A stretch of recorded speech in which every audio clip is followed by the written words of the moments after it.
we think by applying more hustle, more grind, more pressure, more speed, we're going to get to where we want to be. But sometimes it's counterintuitive. The harder we push, the worse we are. And, when you hit a breakdown and you realize you can't, like if your car is out of gas, you ain't going anywhere. You need to call the AAA and get someone to kind of haul you out of there. And it's not a great place to be mentally ourselves, right? Because, you've got all the things. You've got the to-do list. An entrepreneur, there's always something to do. And if we're not working at our optimal, something is going to give. And usually the signs are burnout, frustration, business problems, all the things, insert them in X marks the spot. But at the end of the day, we often don't ask why. And for me, I was forced to take time out to realize, why am I like this, and why do I keep repeating the same thing over and over, like Groundhog's Day, right? I try a new hack, or I try a new strategy, or I buy the new course, or I do another consultant, or I bring in another idea, but I keep getting the same result. Well, ladies and gentlemen, the question is, why are we doing this? Is because we keep following same patterns of the way that our brain is built, because God in his graciousness made us a certain way to be human beings, not human doings. Didn't make us machines, right? But we seem to forget, especially with modern society, that we think if we just add more speed or more gas or more razzle dazzle or bedazzle ourselves, we were just going to be sparkling in the sun and we don't have to be humans. But that's not how life works. So really because I went through this myself, I was on the trajectory, following all the things, ticking all the boxes. And I realized that what I was doing wasn't working. And after pushing myself beyond myself, I'd realized that if I wanted to survive this, I had to do something different. Because the last time I checked, Einstein said doing the same thing over and over is called insanity. So clearly I was like, we have to look under the hood. So I love to use this analogy of life's a journey, enjoy the ride. No, it's so cliche, but a lot of us are not enjoying the ride. We're just screaming down the highway at 100 miles an hour, hoping that we're going to get somewhere, and we don't even know where there is. And we keep comparing about the speeds that everyone else is doing, and we refuse to follow the speed limit signs or take a rest or fill up with gas. And I know for us, A-type go-getters, resting is hard. Even the Formula One cars at the high spec they are need to take time to retire and put new tires on and regas and all the things.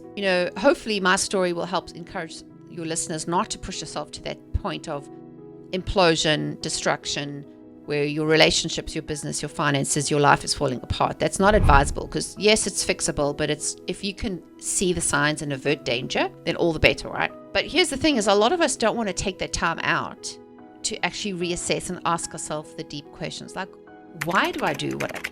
Why am I motivated to do this? Why do I keep repeating the same thing?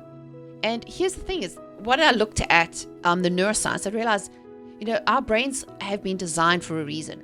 Our brains are wired, and there's neural pathways, and it's all sorts of amazing things happen up here, and we regenerate on a daily basis. But it's kind of like a computer. If you have the wrong program running in the background, you're going to keep repeating the same pattern. So your habits, your choices become your habits, and your habits become your lifestyle. So if you don't like the lifestyle you're living, you have to reverse engineer the process and look at the habits that you've created. And then when those habits were created and for the reasons why they were created. So a lot of us, we don't even question this, because a lot of our programming comes from childhood, comes up from how we were raised, the school system we've been in, behaviors that have been modeled. And our brain is like, okay, data in, this is how you behave or react to this. Okay, process data, store it. For next time I have this, the algorithm goes back and goes, pull that data in, behave like this.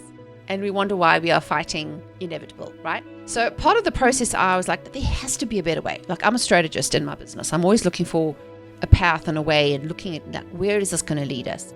And then I really dove into neuroscience and studying how the brain works, like the amygdala and the hippocampus and all the things and the electrical currents and all those things to figure out, like, what is this programming doing? And over the last sort of 5 or 6 years, I've developed my own coaching model based on the system of using the neuroscience to our benefit. But in other words, you can reprogram your brain. This is the good news. You're not stuck with the brain or the life you have. You can choose to change the way that you think, change the way that you act, and change the decisions you make. And that sense of agency, I think, is the biggest revelation that we could have today, that you're not stuck with the status quo, that you do have a choice. Because the last time I checked, we do live in a free society, and we still have freedom of choice. And even God will not interfere with your free will.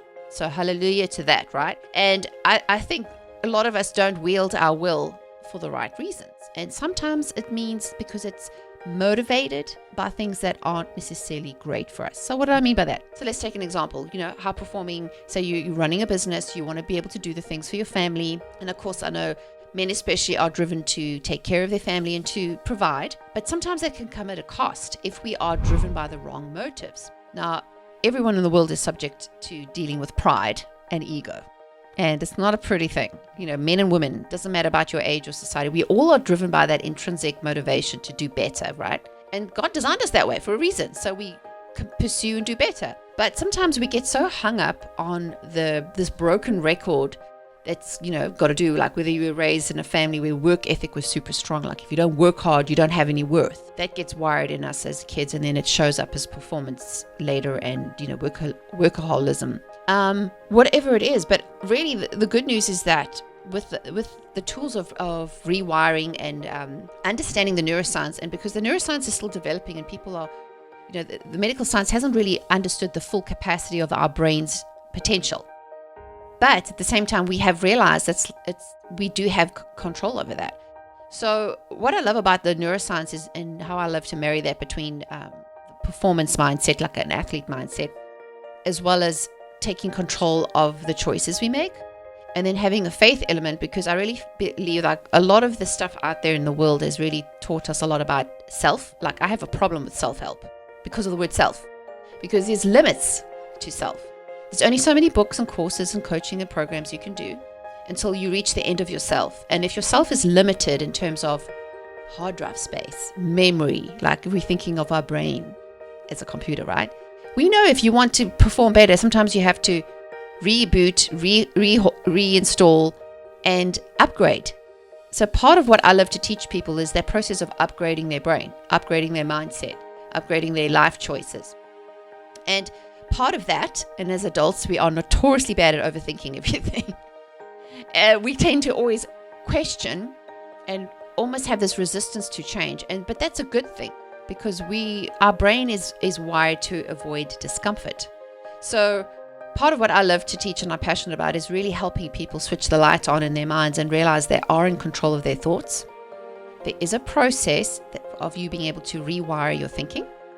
You're not stuck where you're at. You are a work in progress. And that's why I feel it's so important, especially in today's society, is to connect with others and who can hold a mirror up and say, hey, that thing, that sort of ego-based decision you just made, and you slicing and dicing on the boardroom, that's probably not going to last very long. And having somebody who can come alongside you and just work through the process, I think, is really the key. And I'm just excited about where neuroscience is taking us, because we've just, it's the tip of the iceberg of the abilities we have when we really dial into the power of the brain. Well, the best place to find me online is mamikacooney.com. I love to be able to teach workshops and inspire people and speak and really just open people's eyes to this process. So if you want to connect with me, I'm also online. I have my own YouTube channel and regularly put out some, mindset tools and tips. And I love to hang it on Instagram if you want to get some more inspiration. But definitely my home base, mamikacooney.com, would be the best place to connect.